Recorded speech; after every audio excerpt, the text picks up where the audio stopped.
was like, okay, load them both up. I just couldn't separate them. Adonis was shaking. He was so scared. He'd never been apart from his brother.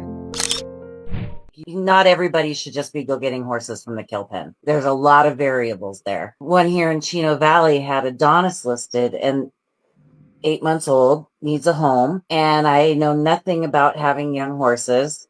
Something just, they had professional photos.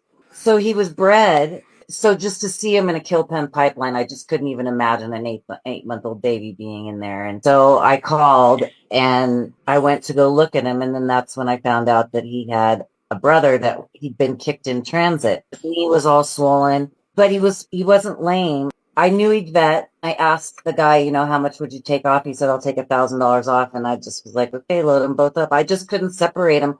Adonis was shaking. He was so scared. He'd never been apart from his brother, who's Apollo. He's much more the protective. He's just he's Apollo. It's every bit his name. And so that's how I ended up with twins. And I called the breeder, and basically it came down, she bred for color and they weren't selling. So she sold them by the pound to a pipeline.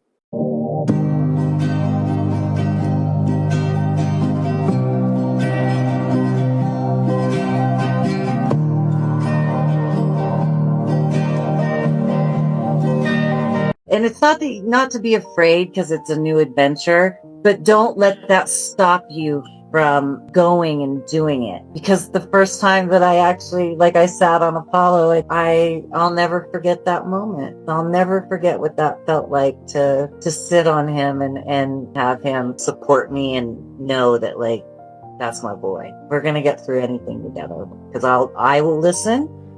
And if I don't understand, I'll take the time to learn.